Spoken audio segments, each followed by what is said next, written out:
my niece is out there with her friend, so they're just going out to visit. Nice. And they're gonna, Well, nice if they get there. I know. And I got San Diego waiting, and you're stuck in a blizzard. That's like, if I ever get stuck flying, I hope it's on the way home, not on the way there. Oh, right. Yeah, blizzards in nearly mid-April should not happen. No, they shouldn't. Just shouldn't happen. I'm sorry. But they do. They do. Mm-hmm. My brother was born on April 8th, and they needed the police to get him to the hospital. That was just down in Massachusetts because of a blizzard. It was 50 years ago, but that's what my mother growing up, she was always like, it ain't over till it's over. You always think, because the moment we're done, we think summertime.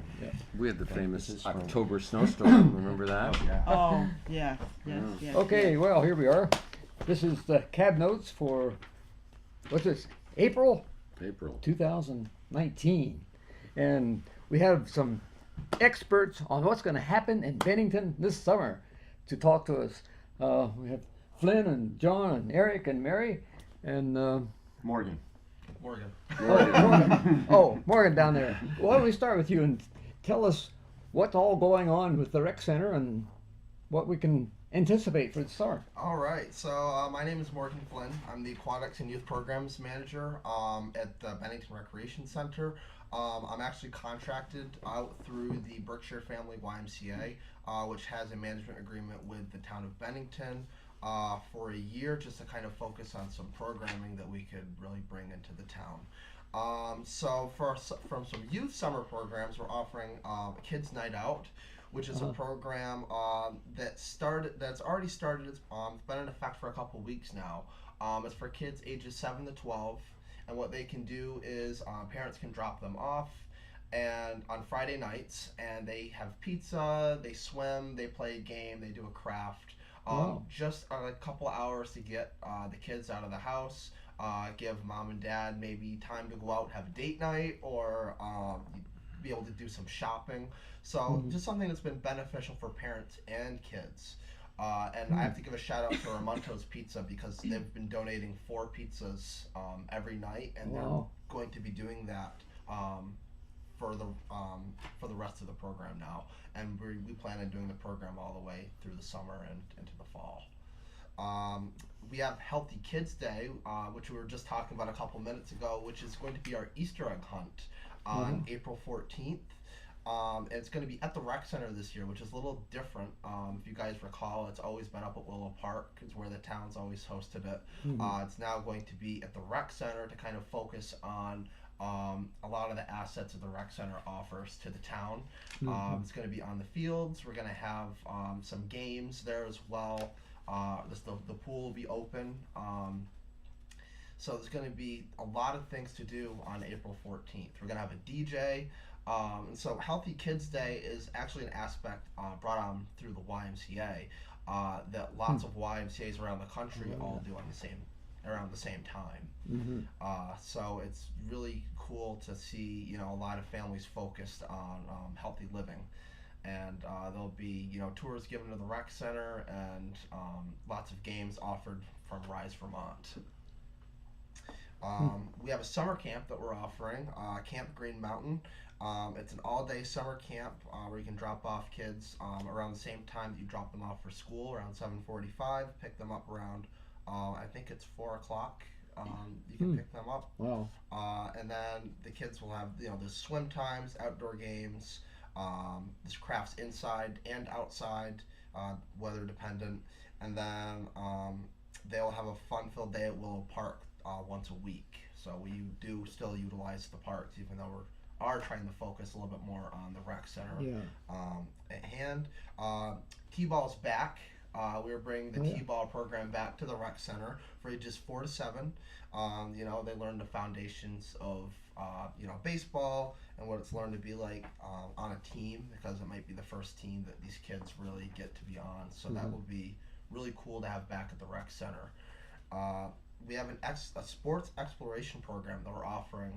And basically, it gives kids the opportunity to try different sports that they might not even tried before. Oh, wow. Like we're gonna bring I don't know if we're gonna do dodgeball, but That would be really cool. We are going to do a little bit of t-ball, some soccer, basketball, a little bit of tennis too, Yeah. just so that we can get kids interested in some sports.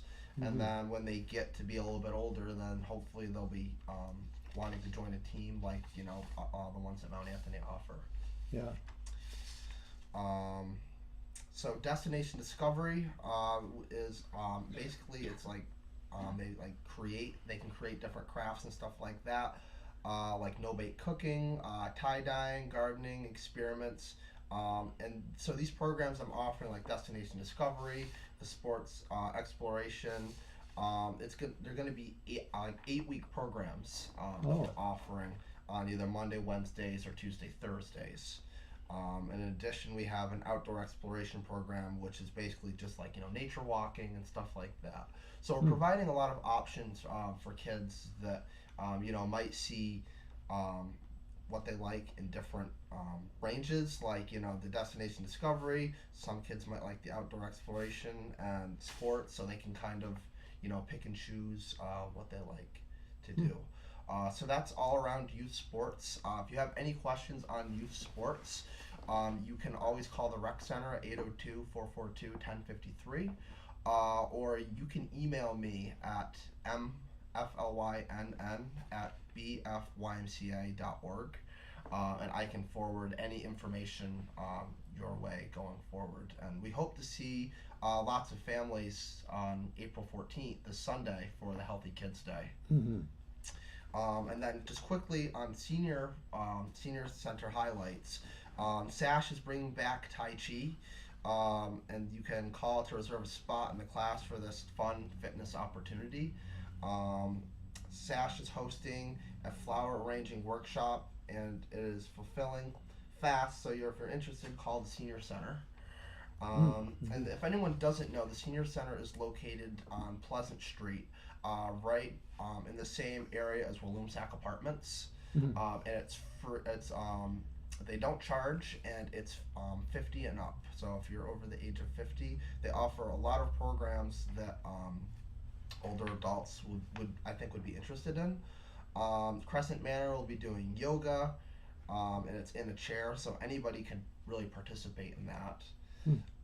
And there are so many trips that happen at the senior center. They go to Clifton Park Mall, so they go to diners, even overnight trips. So really, they offer a lot of awesome things at the senior center. Just a lot of great activities that they're really trying to boost at the senior center. Carrie Fabricius just took over as the senior center program manager. So she's trying to bring back a lot of the programs that people can really utilize, which is awesome. And Taylor Haynes just got the position as the Health and Wellness Director, which is between the Bennington Recreation Center and the Senior Center. So she's shared between both locations. So she's actually my co-director. We work on youth sports together. So if there's any information about the Senior Center, feel free to call the Senior Center at 802-442-1052, or you can email Taylor Haynes at thaynes@bfymca.org. And then she can direct you to Carrie if she can't answer your questions, or you're welcome to go on our website, benningtonvt.org. And that's all I got. Oh, That's a lot. kind of a lot, mouthful, yeah. that's very good. Yes, very good. Yeah, well, we'll go right down the line here, John. Well, What's exciting? Nathan, thanks again for having us here. And I always start off saying, just try to remember what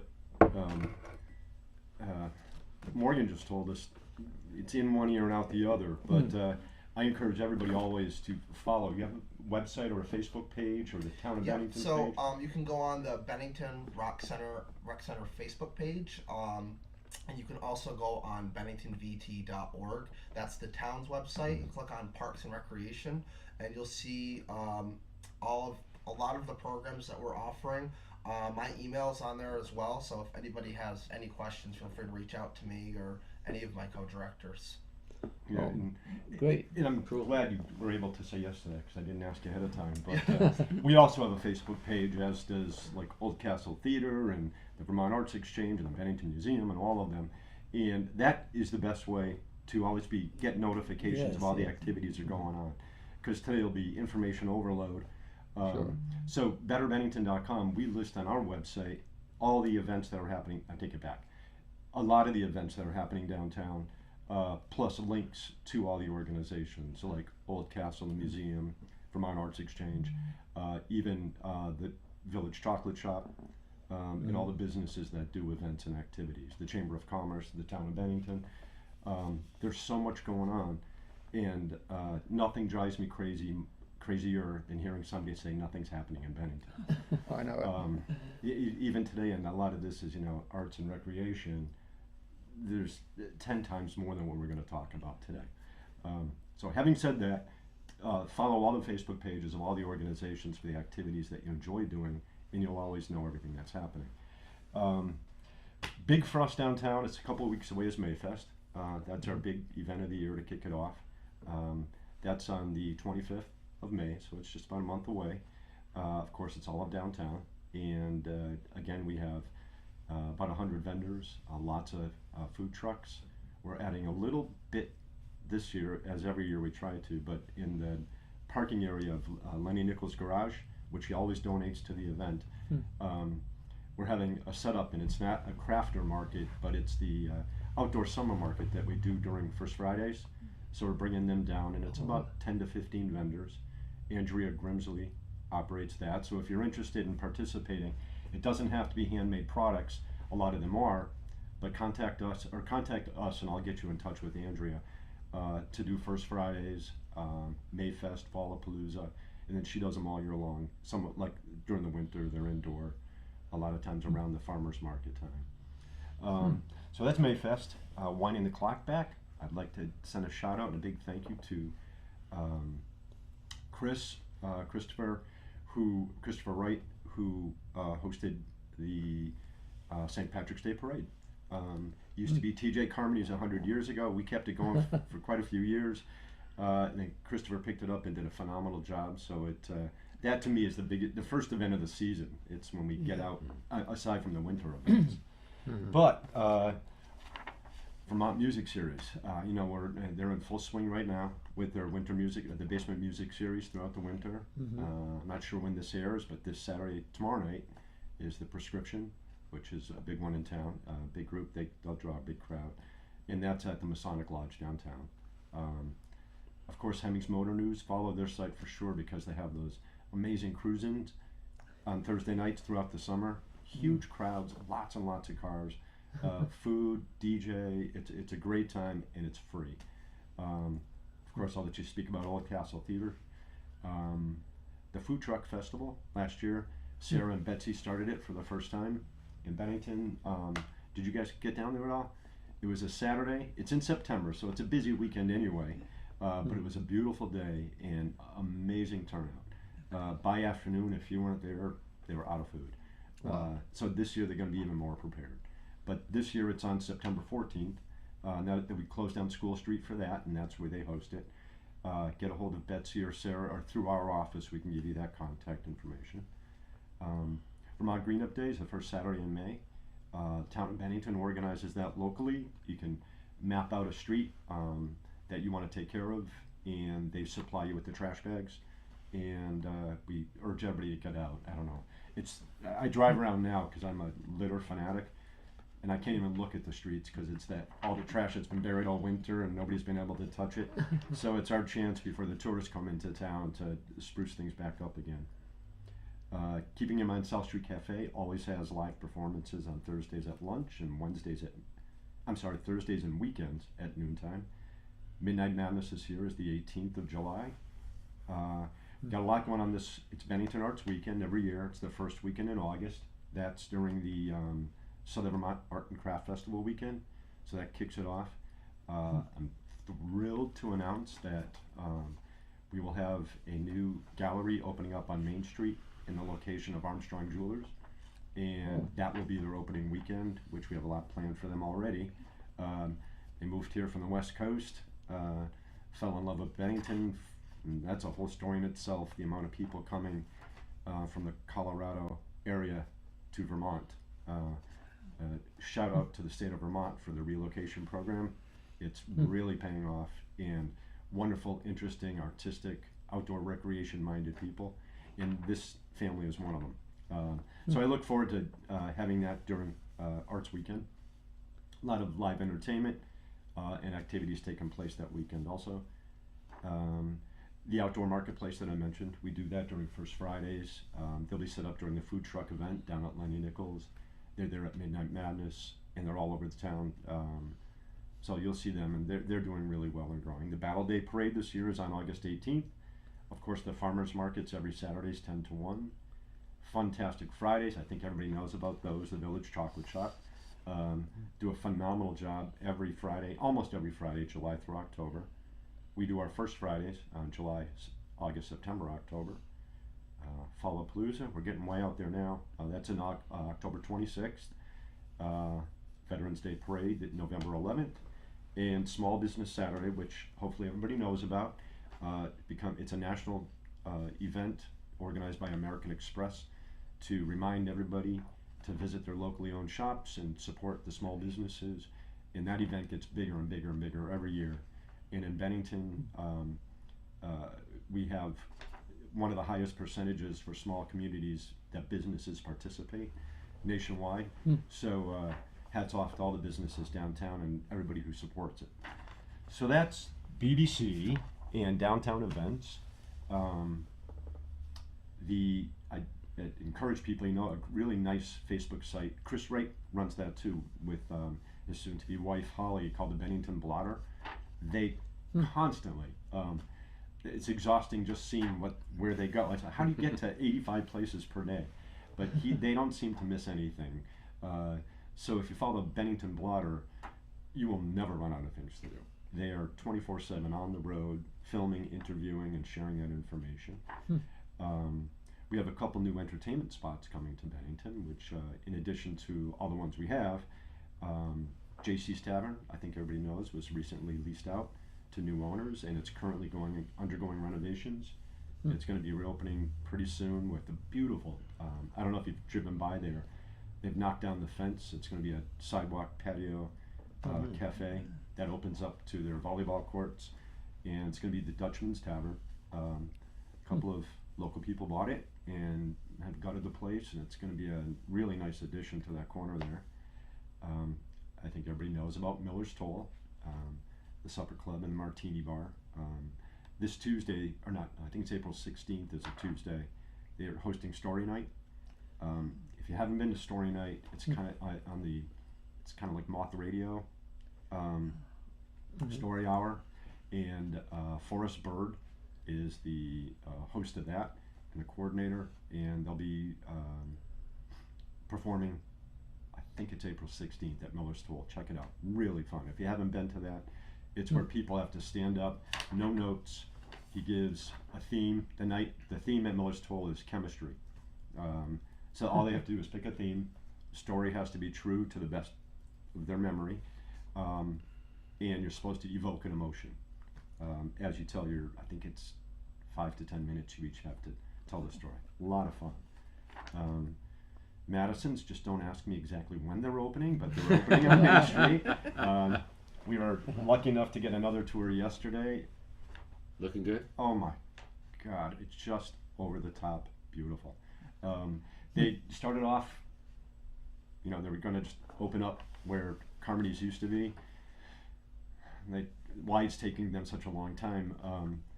The further in they dug in construction, they finally got to the point they're like, just gut it. New wiring, new plumbing. They don't want to put that much effort into it to have issues after reopening. So they ended up gutting it. And they were going to go with the industrial look, but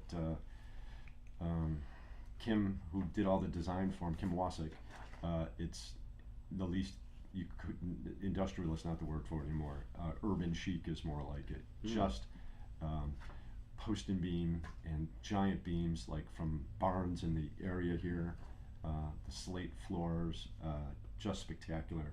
And of course that'll be the new sidewalk cafe here. The whole front of the restaurant's going to open up, so it'll connect. When you're walking down Main Street, you can open up all the way into the restaurant. And in the far back, even the way they design their booths, further in you go, the booths are up really high in the back, so that even if you're in the back of the building, you can see over everybody right out onto the sidewalk. So Very unbelievable nice. Wow. time and design they even put into their bar and their tap system, which was all designed by Glenn Sauer, a local mellow guy who's doing some work for us on our parks downtown as well. And the town garage, I think that's I don't want to say the biggest news, but to me the most exciting news, because it's been a underutilized eyesore forever. And I used to town Bennington, I'm like, we put all this effort into this beautiful town, and the worst building is owned by the town.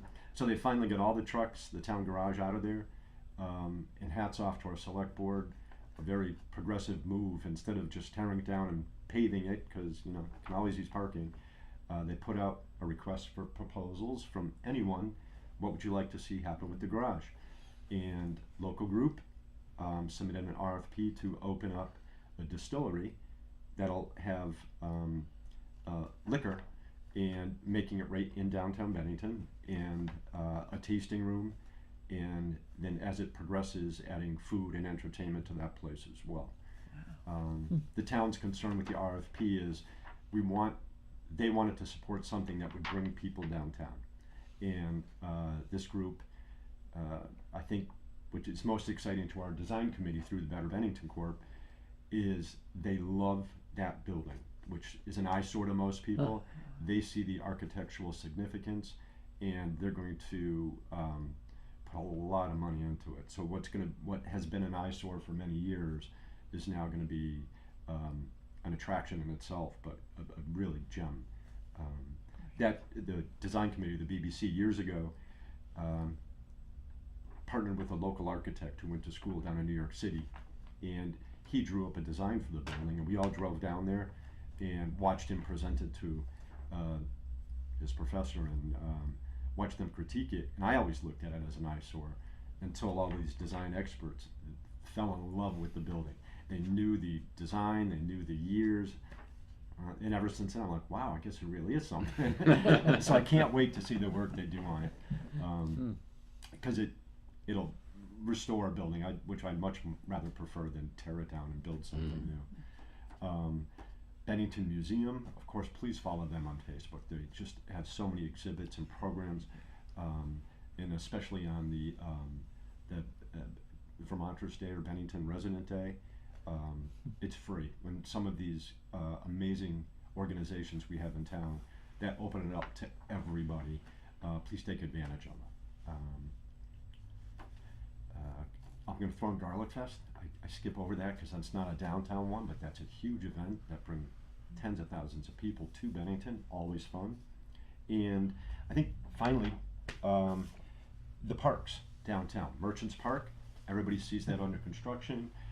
All sorts of, what the heck is a splash pad? And, first, on behalf of everybody who's been fundraising for that, the teams that are working together, thank you to the community. An amazing amount of support has come out. The splash pad had to be installed by last winter, so by the end of the year they did construction. Hats off again to the town construction crews who would normally have wrapped up the season, continued working right up until the end of the year. We actually had to rent an auger to put a sign in because the ground was just frozen solid. But that'll be opening this summer, and a local family has generously sponsored the installation of the stage and have funded the entire construction. Wow. So the stage construction will take place this summer. Probably it won't be open for the summer's entertainment season, but by 2020, downtown Bennington's going to have performance stage right in downtown Bennington that'll, sound system, lighting, or we'll have the access for sound system and lighting. The screen for outdoor movies that Ryan Hassett from Bringing You Vermont's been doing on the midweek, and the splash pad. Splash pad is just they're called the gems of the big cities now. Every big city always likes their icons, and it's now every big city needs to have their splash pad, and it's got to be beautiful, and because it serves two purposes. Number one, it's a aesthetically beautiful and impressive, but it's interactive, so kids run through it. And Bennington will be one of the smallest towns in our country that actually has one. And it was designed beautifully that you can see it. There's two actually, one's for small kids and one's for toddlers. And the one for small kids can light up at nighttime, and it's designed so you can see it from the four corners. And really nice addition to downtowns. And as our design committee works, it's to make downtown a place that everybody wants to be, just to be. And while they're down here, then there's coffee and there's sandwiches and there's books. But we want to design the streetscape so it's just a fun, enjoyable place to be for everybody. So that's coming this summer too. Park at 336. And the park, I'm sorry to the BBC. Park at 336, the little park around the corner, just the opposite of Merchants Park, where Merchants Park is entertainment, activities, a lot's going on. Park at 336, which is right next door to Katie Cleaver's, that little tiny place, is just the opposite. Very quiet, meant to get you off the street. It's deep, so the noise of the street is muffled by the buildings themselves, which are very high. Couple of benches, also a water feature there that Glenn Sauer, the metal worker, I call an artist. The fence itself, the back viewing fence, will be an art installation, the way it's being designed, and the fence is going to turn into a water fountain halfway through. There'll be some benches for seating, and but a very tiny, quiet, a place to escape, sit down, read, eat. And the final step, when that park is completed, is the installation of a chalk wall, which a lot of communities have too, and it's a way for people, to add what they want to say and people to respond to it and communicate through. And the design is being done by the contract team. In the slate for the chalk wall is scheduled to come out of the old middle school. We've already met with the owners there and measured out all the old blackboards, which are real slate. So it's nice bringing that and preserving that and bringing it out. And how a chalk wall works, or how ours is going to work, is we'll have the space for the walls, but we'll have changing, thought-provoking statements on the top, like, before I die, I want to, so it encourages you, it leads the discussion. And then you clean it off, a couple weeks later, change the comment, or a month later, or feel free to do it. But so we'll have 2 art installations. And as a reminder, the reason I said the fence turns into a water fountain, and there's a water splash pad, and there's a fountain at the other park, and of course Riverwalk is a downtown park with water. All of our downtown parks will always feature will always have a water feature. Water is our #1 resource that we have more than anybody, and so we want to celebrate that resource. And celebrating that resource started back in Putnam's day. And if you ask the Historical Society, whenever water mains were being installed, and when he opened up the hospital and he helped the schools get water mains, they would always cap it off with a water fountain to celebrate the fact that they're bringing water to Bennington. And we used to have fountains all over town. And actually the one near the Better Bennington office is the one that used to be at the Bennington Grade School. It was restored. The Surdam family saved it, and then donated it to the town, and then Rotary refinished the whole thing, and it's just spectacular. And that little water fountain, I love telling everybody, is older than the monument. And when I say more, it's even older than time zones. Time zones didn't exist when that fountain was built. So I love bringing our really rich history in this area back into the future, and then picking it up and keeping it going. So the Better Bennington is committed to every park we build downtown or restore downtown will have a water feature. And the town of Bennington makes it happen. Marvelous. Thank you. Okay. Is that all? I'm sorry. No, That's all you got? time's up. Everybody gotta go. Thanks for being here, everybody. Am I next? You're next, I thought I might be. Sorry. There's always a lot going on at Old Castle Theater Company, and I'm going to talk primarily about our 48th season, which is opening in June. But we have a few other things, several other things that are going on. The first weekend of May, the Bennington Community Theater will be at Old Castle Theater, presenting a wonderful play by A.R. Gurney, who was one of my favorite playwrights. It's called The Dining Room. It's normally done with 6 people. We want to get as many people involved with the community theater as possible, so it has a cast of 13. And that Christine Decker of Old Castle is directing that. It's a wonderful, funny play.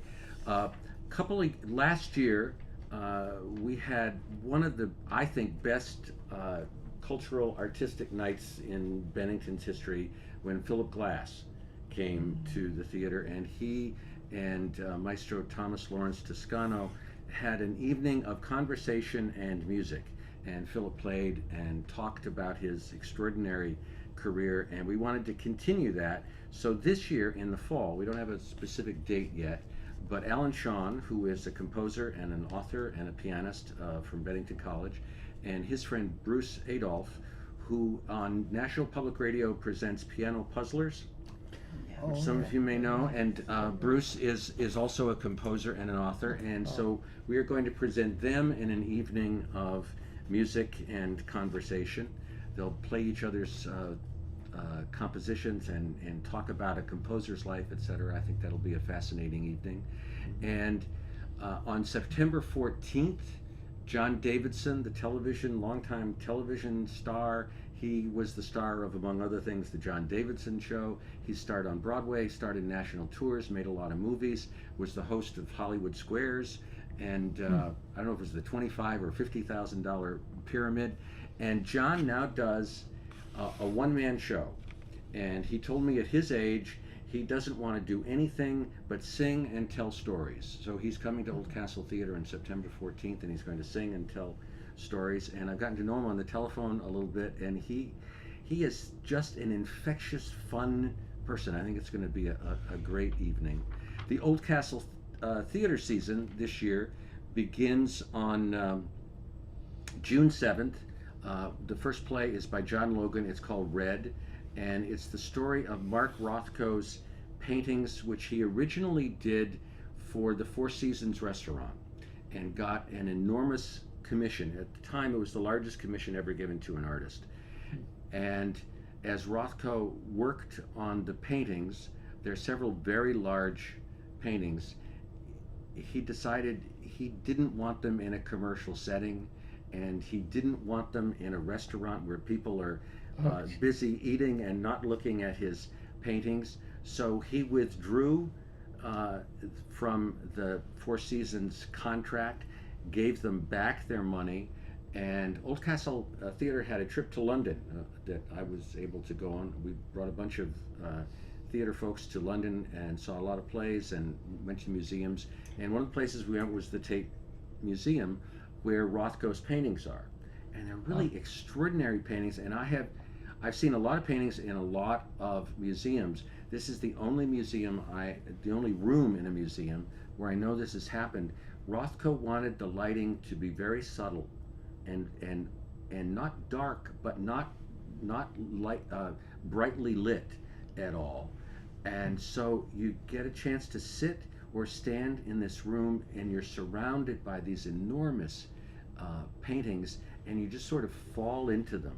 And we had a guide who talked a great deal about Rothko, found out we were doing a play about him, and he asked us more questions than we asked him. He was so interested in it. So it's a fascinating play. It's about a young man who comes to be an assistant for Rothko, and Rothko changes his life, and he changes Rothko's life as he's working on the famous series of paintings. That'll be, and that Red runs through June 23rd. Opens on the 7th of June, runs through the 23rd. The following show opens July 12th, and it's Brighton Beach Memoirs by Neil Simon. A couple of years ago, we did Broadway Bound, which is part of the Neil Simon trilogy of plays. They're autobiographical. Brighton Beach Memoirs takes place during the Depression. It's and the main character, whose name is Eugene in the play, is based on Neil Simon. The older brother is based on his brother Danny. They were both comedy writers, of course. And at the age of 15, Eugene is primarily interested in the New York Yankees and girls. And it's a very funny play, but it also shows us how the family dealt with great humor with the difficulties during the Depression, and also with the coming of World War II. And they have relatives, Jewish relatives in Europe, and can they bring them to the United States? It's a very, very interesting, beautifully written play. It's among Neil Simon's very best works. He was, of course, best known for writing comedies. He could write a funny line. If you woke him up at 3 o'clock in the morning, instantly he could give you a funny line. But this is a great play with heart and a lot to say, and it's a great piece. It's also our first collaboration with Trinity University in Texas.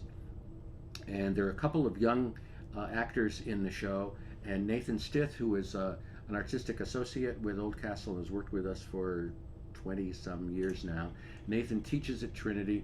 He's bringing the students with him, and we hope that'll be a continuing program where every year we'll do a show in conjunction with the university. Then we're bringing back as our third show, which will open August 16th and run through September 1st. In the 48 seasons of Oldcastle, the most beloved play that we've done was David Budville's Extraordinary Judavine. David was a great Vermont poet, playwright, musician, essayist, and he wrote Judavine about a fictional town in Vermont, and he presents Vermont as a third world nation. And the play is funny, it's ribald, it's touching, it's political, it's a little bit of everything. This will be the 5th time we presented this play, but we haven't presented it in 15 years. We first did it in the 90s. The last time we did it was 2004. We're still it's been done all over the country. It's been done in Alaska, it's been done in California, it's been done in New York, et cetera, et cetera. But we are still the only theater that ever did the 2-part, 4-hour version. We're not doing that this time. And each time we've actually presented a different play, because there is so much material. All of the poetry has been published in book form, and David has always allowed me to choose the material from his vast store of Judavine stories. And so this show will be a little bit different than the others that we've done. David died 2 years ago, and this is in part to remember him and remember what I think is one of the best American plays of all time. It's just an extraordinary piece, and I'm really looking forward to working on that again. And then we're going to close the season October 4th through October 20th with a play called Water, Water Everywhere, which I have written, which is about a small town in Vermont with a newspaper that may be closing soon, that suddenly has a water crisis because of PFOAs. That may sound somewhat familiar to some people. It's a fictional town called Walloomsac, Vermont, and we've been working on that. We had a reading of it at Writers Theater in New Jersey in January, which was very successful. Had a wonderful time doing that, and a great audience, and a lot of interesting back and forth in the question and answer period afterwards. So looking forward to all of that, and to what I think will be a really great season. Mm-hmm. Great, thank you. And there are always lots of other things going on at the theater. Right. We have the Jewish Film Festival. We show movies throughout. We're open for rentals. We have magicians and musicians and storytellers and all kinds of things. So check out our website, oldcastletheater.org. Yes, a very busy place. Very busy. Yes, thank you. Yes, then over to the big house. Gosh, the big house, the Bart McCullough House. Yeah, my name is Mary Feidner, and I am the vice president of the board, but also the tour coordinator for all the tours that we have. I do want to mention, because we mentioned it earlier, and I just sort of passed it off. On April the 21st, the Lions Club have their annual egg hunt on our property. And also the road race is on May 5th. both of those happenings are run by somebody else. They're not run by Park McCullough. But our opening day is May 25th, same as Mayfest. Memorial Day weekend. And you know, my Big feeling weekend. always is the more people you have, the more activities there are, they go to all of them. Absolutely. Mhm. Yeah. Yes. So that will be free. The house, free. Yes, the house will be open for tours, and then there will be other activities as well. Let's see. What else? I should follow my notes so I don't forget anything. We're going to have a children's story hour. The first time that we're coordinating a program with the McCullough Library. There will be a story hour late in the morning, right in front of the Playhouse. And we expect to have the Playhouse open. I will have a docent there so they can, you can't actually go through it, but there you can walk through up to a point and then look through. But it's extremely well decorated. It was done last year by Mary Natalitia, a very creative person who got in there, cleaned it up, and she also got some nice donations from the Toy and Museum from Jackie Morrow. So we've got some new things in there, and it looks absolutely adorable. That let's see, and that. Oh, in addition to that, we will have live music and a bake sale, and so there's lots going on there too. So people could go to Mayfest, and then they can come out to Park McCullough. Let's see, what else do I need to tell you?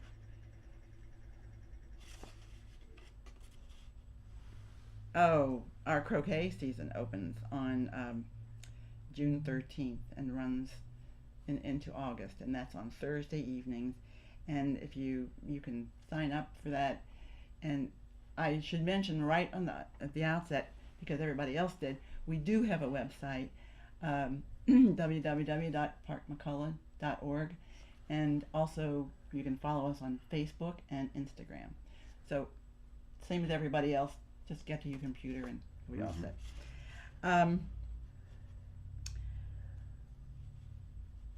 Living room theater will come back this year from July 17th to the 28th. And the play that they're doing is just kind of a secret at this point, but nevertheless, it will be good. TBA. Yes, that's right. It is a secret. Some people know what it is. But Someday others do not. somebody's going to do an event called TBA. Yeah, right. Somebody should do that. I think. Yeah. Show up expecting something. Something. that would be good. Yeah. As far as our tours are concerned, after the opening, then we're open on weekends, on Fridays from 10 until 2, Saturdays 10 to 4, and then on Sunday from 12 to 4. And that's our walk-in tours, and people are welcome to come at any time. If they cannot come then, or if you have guests coming who will be there during the week, just call. Our number is 442-5441, or else you can go to info@parkmccullough.org and ask to Have a private tour. and they are definitely private tours. Yes, because I've done a lot of them. Do you have a minimum amount of people, or if? Nope. Really? No, Wow. no, That's no. great. We also have bus tours, and we've done as many as 55. That's when I get in a few more docents. I can't do it by myself. But actually, people who come on vacation and they can't come when we're open, they get really special tours. Because the problem is, if they're really interested, I can get going, and then you get more information than you ever thought you would get.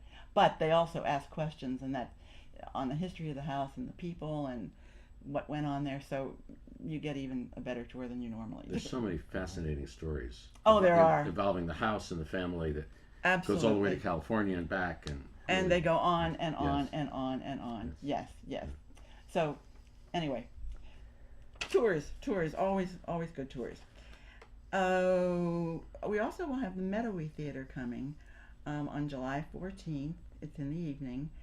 The play they're doing is called The Ring Dove, and I don't know anything about that. And that'll be outside, right? That is outside, definitely outside. Our garden gala, again, we will be having, it will be on August 30th in our rose garden, and there will be Oh, let's see, what else did we have on there? Raffles, cash bar, desserts, live music, and much more. So put that date on your calendars. Let's see, I want to make sure I don't forget anything.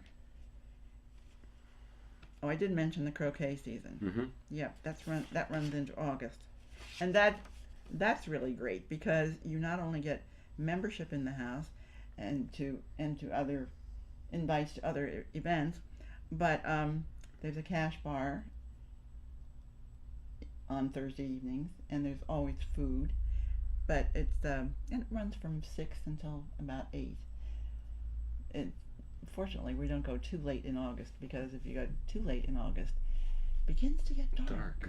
And you can't see those green balls or the black balls. It's a little difficult, but it's going to be a little shorter this year.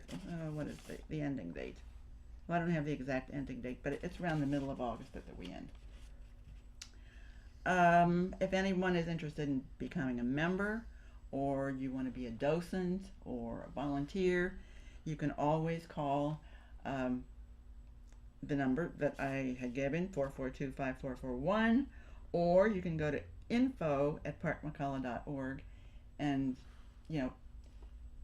let them know that you're interested, and we will always follow up. Let's see, I think I've mentioned all of the important things. There are other things going on, as there are other places as well. We do have a concert series that happens during the summer.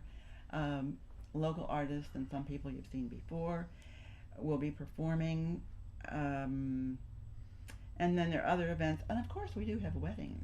Weddings will be going on all summer long. So those, of course, are private, but nevertheless. It's a great place for a wedding. Lots of stuff going on. Right. And those are the main things. Yes. And as I said, you go to our website or Facebook or Instagram to get all the information, because it is going on all the time. Okay. Posted. You just had a great Facebook post about your morning room and describing what those are. I thought that was really interesting. I mean, I've always heard of morning rooms. I never realized the purpose of them. Well, often I have Very to interesting. spell it for people, that it's M-O-R, not M-O-U-R, because people were not. That would be a very different room. No, it would be a different room, definitely. Nathan, can I talk about one more event? Absolutely, sure. A few years ago, 3 years ago now, I think, 2 years ago, whatever. Time just flies. Oldcastle presented a show called Bennington Goes to War, about Bennington people in World War II. And since this is 1919, when people were returning, the Great War, World War I, ended in 1918, but most Americans didn't get back from Europe until 1919. So we're doing a show for Veterans Day called Bennington's Great War. And I think it's going to be a really interesting story. There's 500 Benningtonians fought during World War II, or World War I, I'm sorry. And I've been doing some research on Bennington at the time, and this really shocked me. In 1915, Bennington had 33 grocery stores, seven bakeries, 4 fruit markets, and 3 businesses that just sold fish and oysters, and had a trolley system. Then again, just that it's 100 years ago basically, and Bennington was so different then. And when I read it 3 times before I really believed there was 33 grocery stores. And then I began to think it's when people they shopped every day, because there wasn't refrigeration the way there is now, and most of them didn't have automobiles, so there were lots of neighborhood corner stores, and you went pretty much every day and shopped. So it was a very, very different town 100 years ago. You can still see it. Yes. Bashara's, Henry's, Yachts. Elm Street Market. Sort of. If you go in Yeah. areas, like every corner has a store, and it makes you think that. So that's what it was. It was you shop every day. My family owned a grocery store called Peterson's Market and I don't think it was open in 1915, but it was in the 20s and into the 30s. And my father's father and mother ran the store. His father died when he was very young. They brought in my father's uncle to be the butcher. He came from Connecticut, and my father used to tell wonderful stories about his very heavy thumb, because when he would weigh the meat, he would make sure his thumb was on the scale, so the price would go up a little bit. And I've given a family secret now I shouldn't give, so we should say goodnight. Well, this reminds me, several years ago, the Bennington Historical Society, from among their members, they did a program, and it was the same kind of thing. They talked about the businesses that their family had, and the family lived above the business, and Yes, that was very that was often. the routine, Yes. for sure. You also brought something else to my mind, and this is ongoing at Park McCullough. Several years ago, Angus McCullough, Alan and Randall and son, knew that there was a story about the farm that had been on the farm that was in existence for a number of years. His great-grandfather, Hall Park McCullough, kept very careful records of all the people who worked on the farm. When we had the opening of that exhibit, so many people from Bennington came, and they were fascinated because they knew that a family member had worked on that farm, but they weren't sure. But here was the record of it, and they thoroughly enjoyed Wow. seeing that. And it's still going, and people still come and are fascinated by the fact that oh yeah, my family was a part of it. Yeah, that's cool. And the Carriage Barn is a great place for concerts. Oh, it Really is. The wonderful acoustics spot. are The wonderful. acoustics are fabulous. Yeah. Yes. Nathan, before we wrap it up, one quick announcement, absolutely, and sure. I shared it with my board of directors yesterday morning at our board meeting. Just, I guess to say all of the efforts in town aren't just recognized here, and when they're not recognized here, it's kind of frustrating. But it is recognized on a national level. A couple of years ago, I think it's for 3 years now, the National Center for Arts Research has established that Bennington, they do an arts indexing, which they break it up. Towns under 50,000 and towns over 50,000. And 95% of the towns in the country are under 50,000. And so the large cities are in one group and everybody else is in another group. And they rate the arts vibrancy. It's an index in what are the most arts vibrant communities in the country. And 4 years ago, we were notified that Bennington was included in the top 10, which was shocking. We were in the top 10 2 years after, or for 3 years in a row now. And the great news is we got an email yesterday saying the announcement is going to be coming out next month. So in advance of that, could you guys send us some press releases so we know it's coming? So congratulations to everybody out there and to everybody here who's doing all this work. What we don't sometimes see locally is being seen by the masters nationally and the professionals, and we all deserve a pat on the back for that. We just need to support them all, Yes. all Right, of these yeah, organizations. right. Well, thank you, everybody, to get out there this summer and enjoy all these fantastic things that are provided by these marvelous organizations. Thank you you. all. Thank you for having us. For Absolutely. having us.